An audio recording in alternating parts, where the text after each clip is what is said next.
जतच्या ऐतिहासिक श्री यल्लमादेवी यात्रेमध्ये जतचे आमदार माननीय गोपीचंद पडळकर साहेब यांनी अत्यंत स्तुत्य असा उपक्रम सुरू केलेला आहे। येणाऱ्या भाविकांच्यासाठी महाप्रसादाचं आयोजन केलेलं आहे।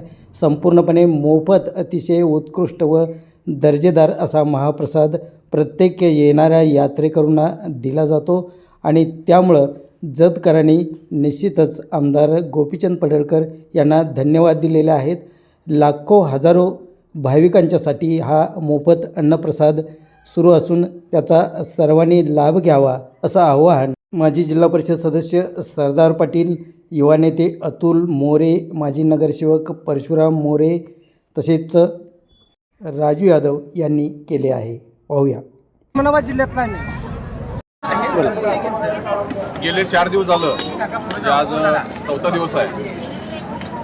जत तालुक्याचे विकासपुत्र माननीय गोपीचंद पडळकर साहेबांच्या माध्यमातून या ठिकाणी यात्रेमध्ये अन्नप्रसाद वाटपाचं काम होतं आणि या अन्नप्रसाद वाटपाला लोकांचा उत्कृष्ट असा प्रतिसाद आहे।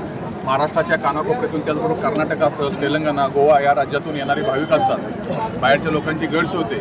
त्या माध्यमातून आमदार साहेबांनी एक चांगला या ठिकाणी उपक्रम राबवला आहे आणि आपण बघतोय काल 7 ते 8 हजार लोक या ठिकाणी अन्नप्रसाद घेतला, परवा 3-4 हजार लोकांनी घेतला।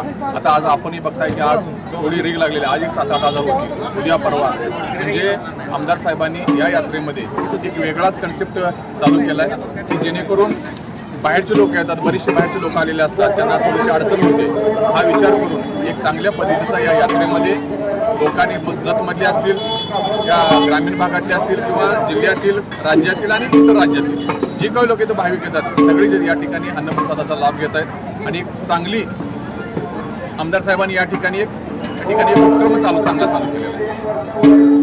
विकासपुत्र माननीय आमदार गोपीचंद पडळकर साहेब यांनी गेल्या 2 वर्षापासून हा उपक्रम जत तालुक्यातील आणि कर्नाटक, आंध्र, तेलंगणा, महाराष्ट्रातील जे भाविक यल्लमादेवीच्या एवढ्या मोठ्या यात्रेसाठी मोठ्या संख्येने येतात। तसेच जनावरांचा मोठा बाजार या ठिकाणी भरला जातो।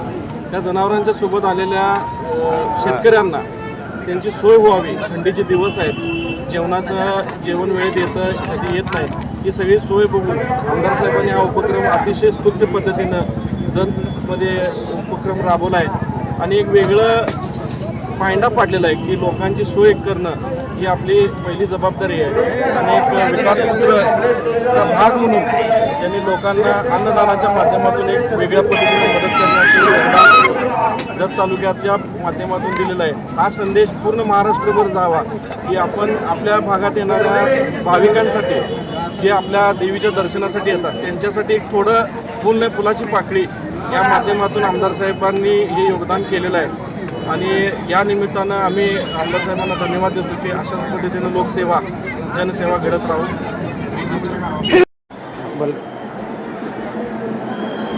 दरवर्षीप्रमाणे यावर्षी आमदार विकासपुत्र आमदार गोपीचंद पडळकर साहेब यांच्या वतीनं यात्रेमध्ये सलग 3 दिवस महाप्रसाद चालू आहे। आजचा महाप्रसादाचा 3रा दिवस। आज जवळजवळ 5 ते 7 हजार लोकांनी या महाप्रसादाचा लाभ घेतलेला आहे। तर हे आमदार साहेबांना हा उपक्रम गेल्या वर्षीपासून चालू केला, त्या उपक्रमात सातत्य ठेवलेलं आहे आणि आमदार साहेबांनी आम्हाला सर्वांना सांगितलेलं आहे की बाबा भाविकांना अन्नदान कमी पडू नये यासाठी सर्वांनी आम्ही प्रयत्न करत आहोत आणि व्यवस्थित काम चालू आहे। जतचे आमदार विकासपुत्र पडळकर यांनी मागच्या वेळेला लोकांच्या गरजा हे ओळखून जे बैल बाजारात राहणारे गरीब लोक आहेत त्यांच्यासाठी महाप्रसादाचा वाटप चालू केलेलं आहे। या वाटपात जवळजवळ यात्रे पहिल्या दिवशीपासून आतापर्यंत 25 ते 30 हजार लोकांनी लाभ घेतलेला आहे। आज संध्याकाळी 10-11 पर्यंत भोजन चालू राहील।